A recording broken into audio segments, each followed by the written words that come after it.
The Legend of Zelda, The Breath of the Wild, is a tragic tale. The story, mainly narrated through memories unlocked as you progress through the game, embraces the classic Greek tragedies in the characterization of Princess Zelda. Though she has every intention of delivering Hyrule and its inhabitants from a terrible fate, her efforts inevitably fall well short due to her own personal shortcomings and humanity. Her companions, though dependent on her to seal Ganon away in the end, fight valiantly but eventually succumb to the Calamity. They are not without a part in the failure. As per the archetype of tragedy, they each possess a flaw inherent to their being and central in their demise. I'll be frank, the story brought me to tears on numerous occasions. Each character is portrayed so realistically, honestly, and relatably. Every single one of us could point out an Urbosa or Rivali in our life. We've all been under the protection and care of a Daruk, been loved or loved someone as selflessly as Mipha. The story has a lot to say about love, family, and even our reliance on technology in the modern day. It is a cautionary tale, but also a triumph. The remaining heroes do prevail, though at great, great cost. Memory by memory, we will revisit and explore this epic tale. This is the tragedy of Breath of the Wild. Hero of Hyrule, chosen by the sword that seals the darkness. You have shown unflinching bravery and skill in the face of darkness and adversity, and have proven yourself worthy of the blessings of the goddess Hylia. Whether skyward bound, adrift in time, or steeped in the glowing embers of twilight, the sacred blade is forever bound to the soul of the hero. We pray for your protection. In this opening memory, we see Zelda in effect knighting Link as Hyrule's chosen champion. There is a somber quality to this exchange, even reluctance. This foreshadows a worsening of these emotions in Zelda in the near future. When discussion arises amongst the champions, Urbosa reveals that Zelda sees Link as a representation of her own failures.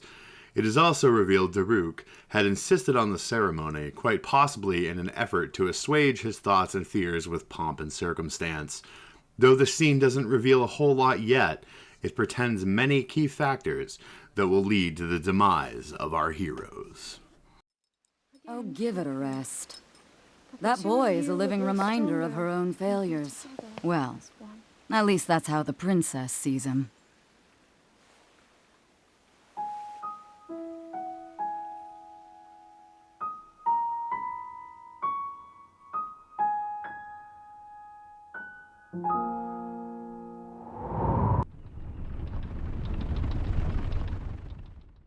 This memory is an exchange between Link and Rivali in Rito Village.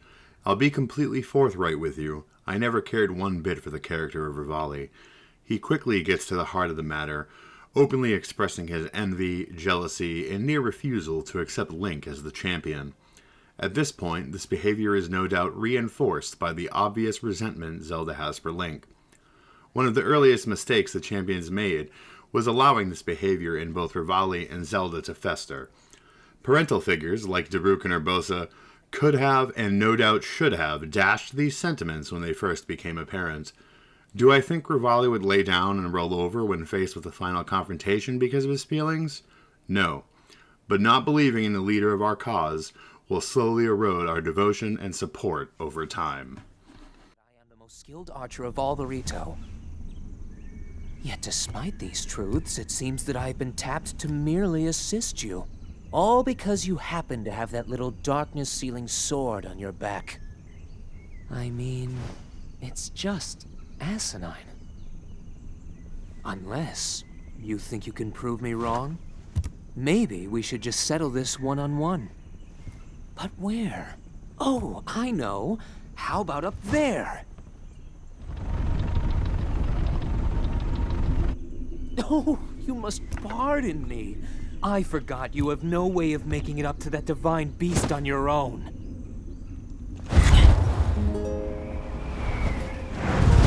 Good luck sealing the darkness!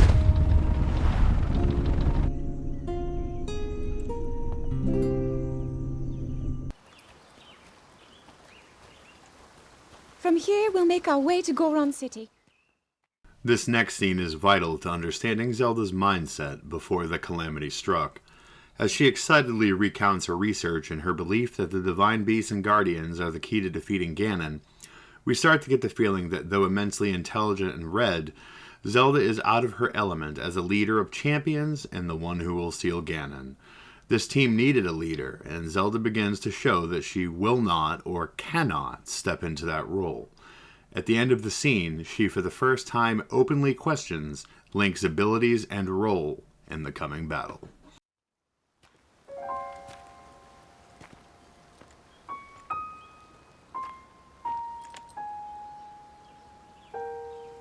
Tell me the truth. How proficient are you right now wielding that sword on your back? Legend says that an ancient voice resonates inside it. Can you hear it yet, hero?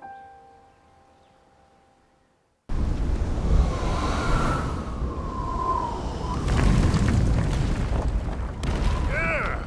I think I'm finally getting the hang of controlling this divine beast. I tell you what, sure is a blast piloting a toy like this around. Let those other champions know. They better eat their gravel if they want to keep up with Daruk. In this scene, we see Daruk having a discussion with Link about the Divine Beast and the current situation.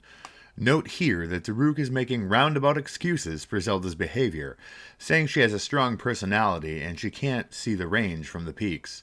In some obvious foreshadowing, he also expresses a willingness to die protecting this land. While expressing concern for the tremors that send rocks hurtling towards their position, Daruk looks to the sky with a solemn look of concern, showing the first cracks in his fearless facade. There is genuine fear in his eyes. I believe in this moment, Daruk begins accepting his inevitable fate. Seriously, though, the princess is a strong personality. So strong, she can't quite see the range for the peaks. Remember that, and you'll be fine. Huh? What the?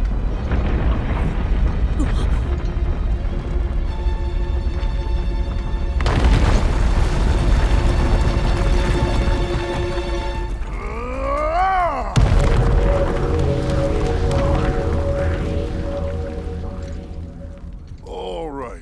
So what was I saying? That was a little strange. As far as I know, Death Mountain has been quiet for decades. But if the mountain is shivering enough to send down a bunch of boulders that size, then never mind. Forget I said anything.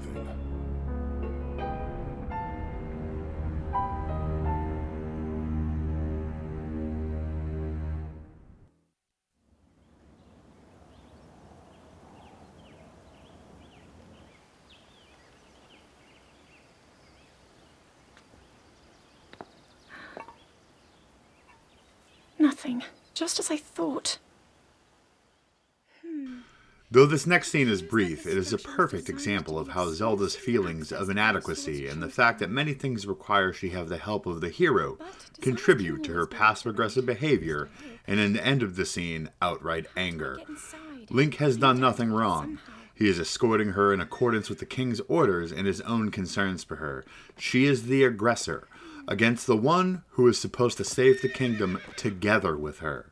Though she softens later, this behavior cannot be forgotten and will contribute greatly towards their demise. It seems I'm the only one with a mind of my own. I, the person in question, am fine, regardless of the king's orders. Return to the castle and tell that to my father, please.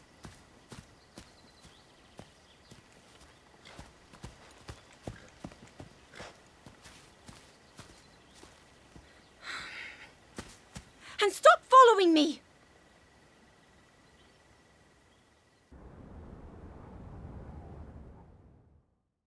Here we have a tender scene with Urbosa cradling a sleeping Zelda who has exhausted herself with her research and work.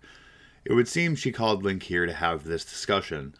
Like Daruk before her, she tries to explain Zelda's disdain and reluctance to work with Link in their mission. She is her closest protector and confidant, so no doubt the things she explains are true and came from Zelda. I think she has also accepted her fate, and when she says it's an honor to protect her with your life, she is not just speaking of Link. She shows a softer side startling Zelda and sharing a laugh with them at her expense. This moment of embrace and introspection takes on an even sadder tone, knowing what will happen to them all just a short time from now. It makes her feel like a failure when it comes to her own destiny. Don't worry, it's not like you carry blame in any of this. It's unfortunate. She's put in more than enough time. Ever since she was a young girl, she's gone through rigorous daily routines to show her dedication. She once passed out in the freezing waters trying to access this sealing power. And she has nothing to show for it. That's the motivation driving her research. I'd be doing the same thing. She really is quite special. You be sure to protect her with your life. It's quite the honor. The night brings a chill. It's probably time we take her in. Or...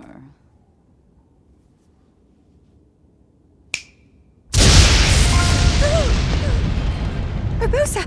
What was that? Did you feel that? Wait, what? How did you... What are you doing here?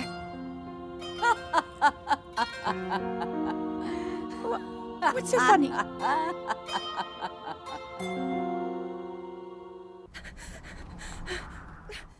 Again, though a short memory, this one is pivotal to the change in narrative in the story. When faced with certain death at the hands of the dastardly Yiga Clan, Zelda is saved at the very last moment by her hero.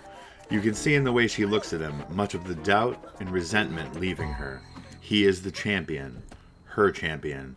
Though powerful, this realization stops short of the true altruism she would need to inevitably unlock her sleeping powers.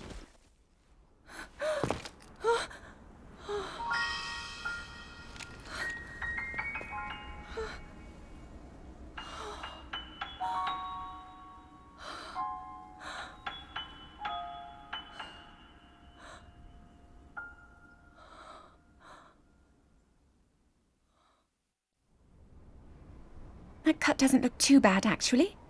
You're fine for now. But you know, After a no doubt grueling battle against fearsome foes, Zelda takes a moment to tend to Link's wounds. Though the moment is brief, it does represent a step in the right direction, though she immediately steps back by scolding him and quickly putting her mind back to her work. This is a stark contrast to how we will see Mipha interact with Link when he needs her healing attention. I fear that this is an omen which portends the return of Calamity Ganon. And, if that's the case, I'm ready to expect the worst. We'll need to make preparations as soon as possible.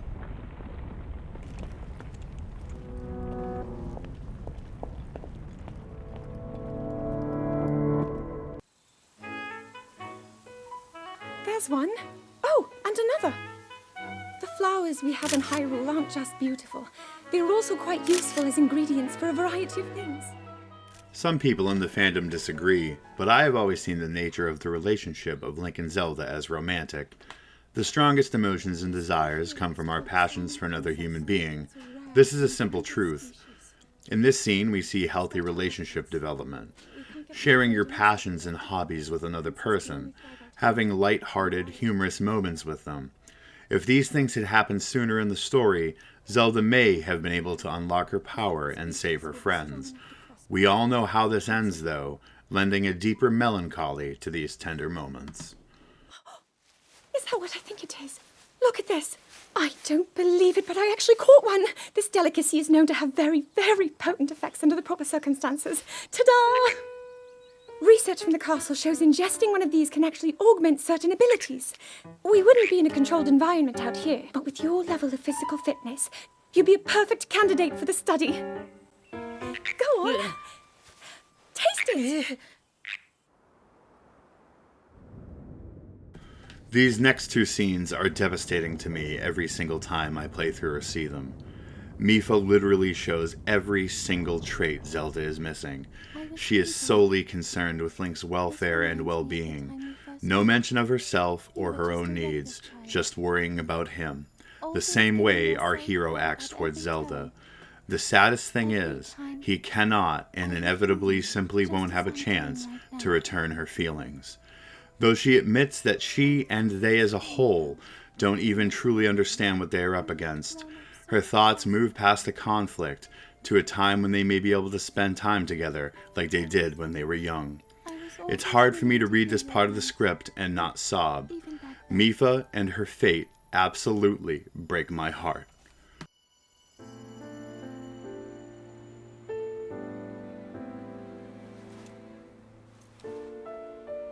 So if this Calamity Ganon does in fact return, what can we really do? We just don't seem to know much about what we'll be up against. But know this, that no matter how difficult this battle might get, if anyone ever tries to do you harm, then I will heal you.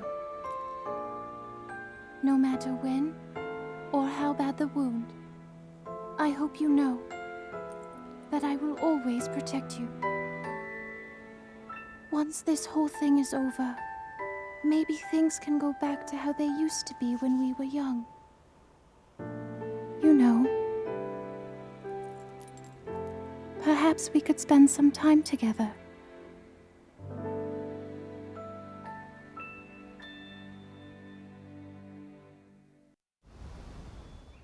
I only included one champion-specific scene from the DLC because it simply had such a profound effect on me. Here we see Zelda visiting Mipha at Zora's domain to formally ask her to become a guardian. The moment she asks who the other champions are, both women show pause when discussing Link. Zelda is no doubt aware of their history growing up together, and this may well contribute to her resentment of him.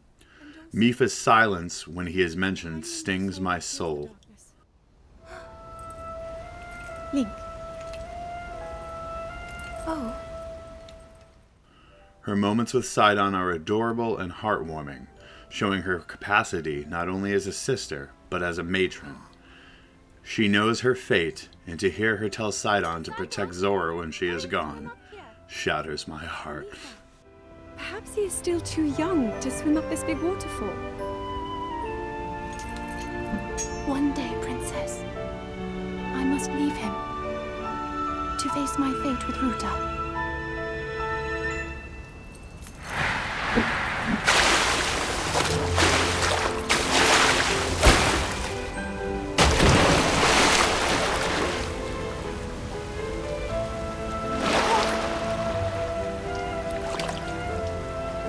Join me.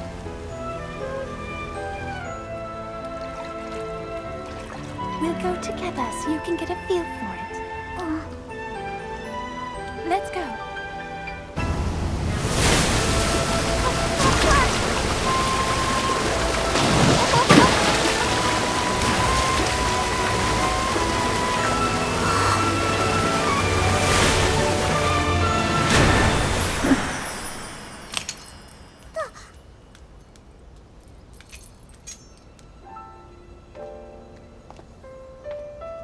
Sweet Sidon, should fate ever part us, I'm counting on you to protect our beloved home from harm. Understood?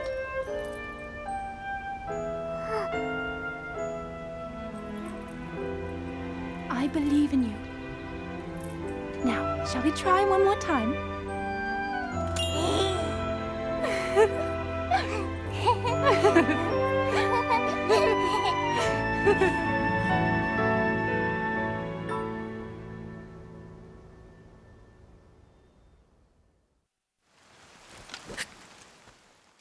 I don't want you to mistake my questioning of Zelda for dislike or apathy towards her character. She is actually the most tragic of all the figures.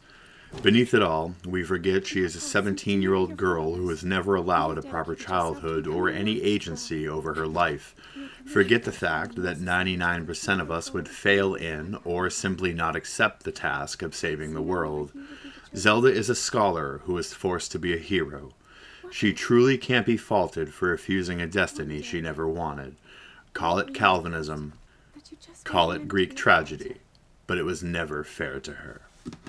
Yet the only thing people ever said was that you were born into a family of the royal guard, and so no matter what you thought, you had to become a knight.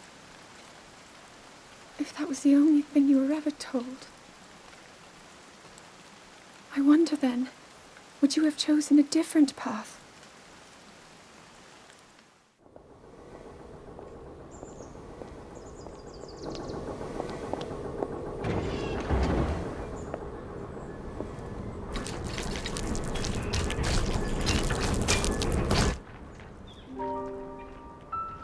Incredible.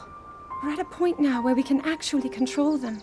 At the current rate, we'll soon know all we need to know about the Guardians and the Divine Beasts. And should Ganon never show itself again, we'll be well positioned to defend ourselves. What are you doing out here, Zelda?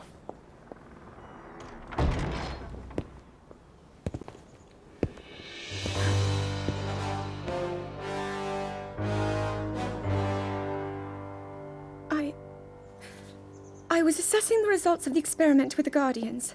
These pieces of ancient technology could be quite useful against them. I know that. They are essential. Here we see King Rom brutally casting aside Zelda's work and training with the Divine Beasts and Guardians. This is also a major contributing factor to the mission's failure. In the time-shifting sequel, Age of Calamity, he admits as much in the end just before the final battle. The reason our heroes fail is not because of Zelda's work with and attention to the ancient technology. It is for a cavalcade of reasons, mostly emotional and personal. With his outright refusal to acknowledge her work and progress with the machines, he is not only robbing them of a better understanding and use of this technology, but he is robbing her of the confidence and self-worth that the lack of which inevitably leads to all of their ends. I already am. Don't you see? There's nothing more I can do. My hope is that you'll allow me to contribute here in whatever way I can. No more excuses, Zelda. Stop running away from your duty. As the king, I forbid you to have anything to do with these machines from this moment on, and command you to focus on your training. Do you know how the gossip mongers refer to you? They are out there at this moment, whispering amongst themselves that you are the heir to a throne of nothing but failure.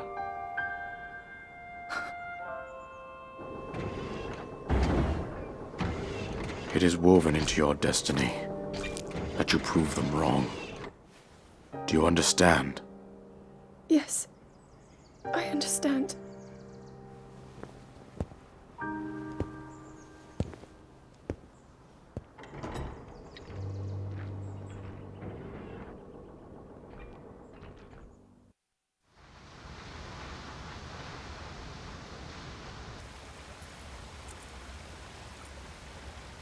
I come seeking help regarding this power that has been handed down over time.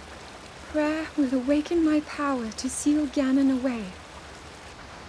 Or so I've been told all my life.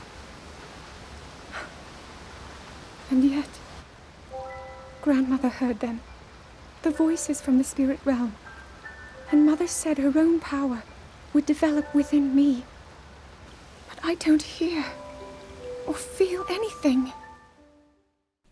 This scene, one of Zelda's last attempts to pray at an altar, shows the end result of all of the turmoil she has endured so far.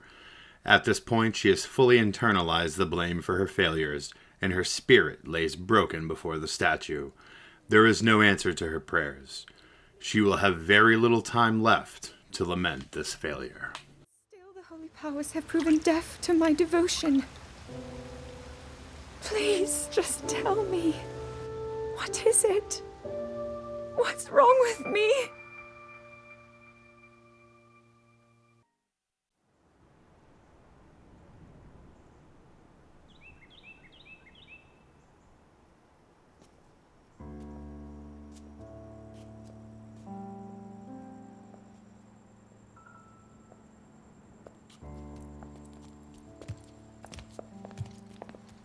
Well, don't keep us in suspense.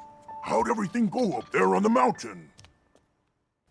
A crushed and dejected Zelda makes her way down from Mount Lanayru with Link, meeting up with the champions to give them the grim news of the final failed attempt. In a gut-wrenching scene, Mipha steps forward in an awkward attempt to explain how she uses her love for Link to aid in her healing rituals. This advice may well have saved each and every person standing here. It is interrupted by the emergence of the Calamitous One. The words are never spoken. Daruk bravely sends all of the champions off to their stations. He has just sent them off to their doom. Within hours, each will be dead, entombed in their once loyal divine beasts. If I may, I thought you, well, I'm not sure how to put this into words. I'm actually quite embarrassed to say it. But I was thinking about what I do when I'm healing. You know, what usually goes through my mind. It helps when I think about...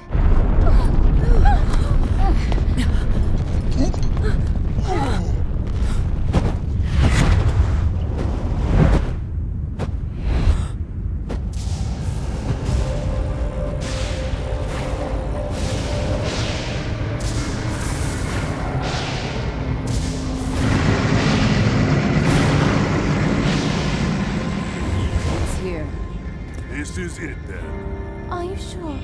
Positive. It's awake. Ganon.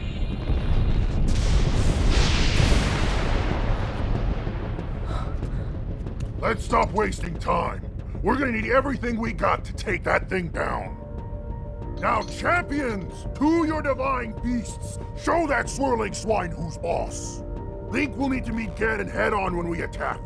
This needs to be a unified assault. Little guy, you get to Hyrule Castle.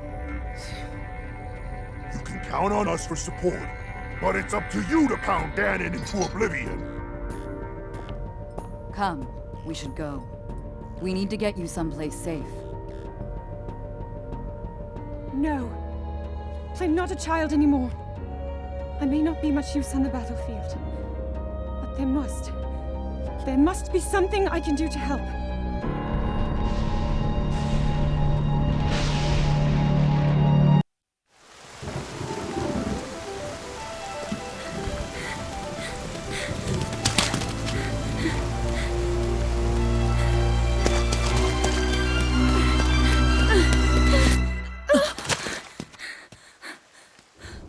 In one of the final scenes, we see the full extent of the crushing guilt and responsibility Zelda has shouldered.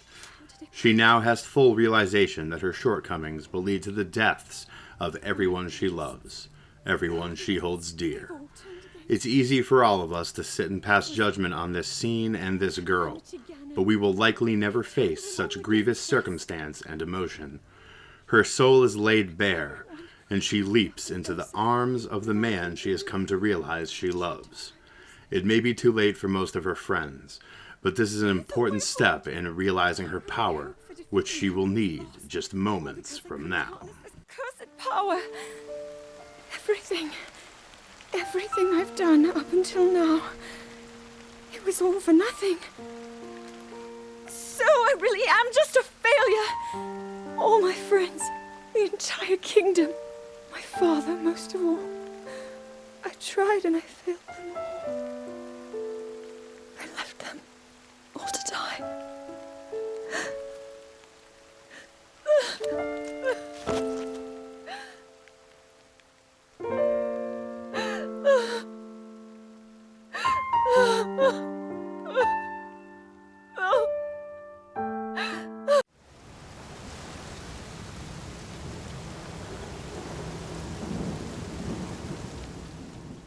In the final moments before Link falls, Zelda comes to the realization that in our acceptance of love, grace, and assistance from others, we become truly capable of great things.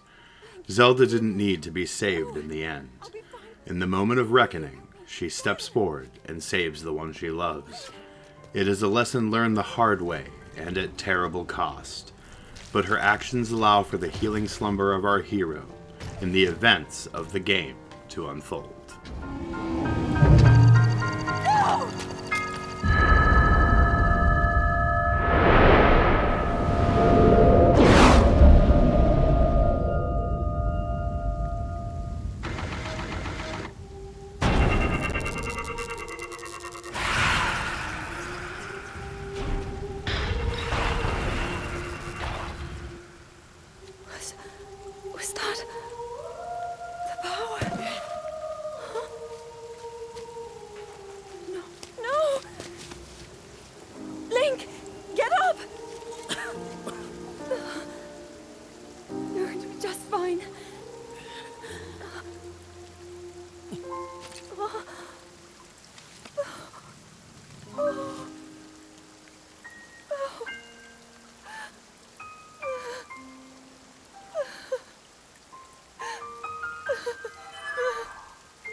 The sword. So he can still be saved? Princess! Princess, are you all right? Take Link to the Shrine of Resurrection. If you don't get him there immediately, we are going to lose him forever. Is that clear? So make haste and go. His life is now in your hands.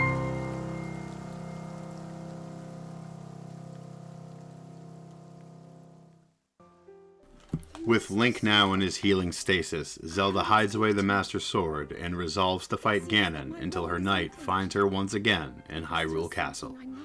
They will slay and seal him together. In conclusion, Breath of the Wild was a truly marvelous and emotional journey on all fronts.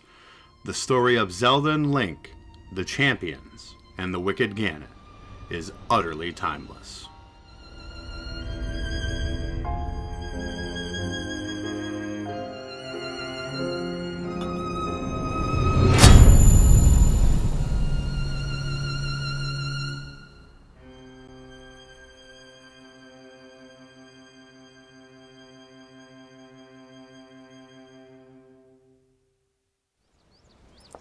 The princess showed me something strange recently. Somehow it can create true-to-life images. Wow. I would love to see it. Princess? May I ask a special favor of you?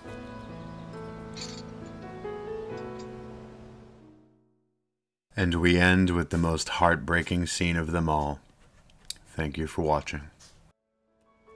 Keep your eyes on the Sheikah slate, everyone!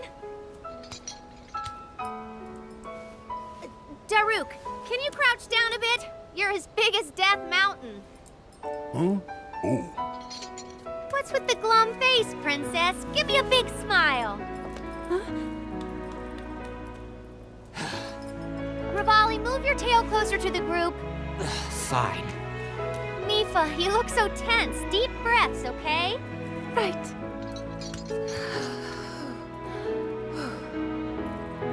Stay just like that. Here we go. Smile. Click, snap.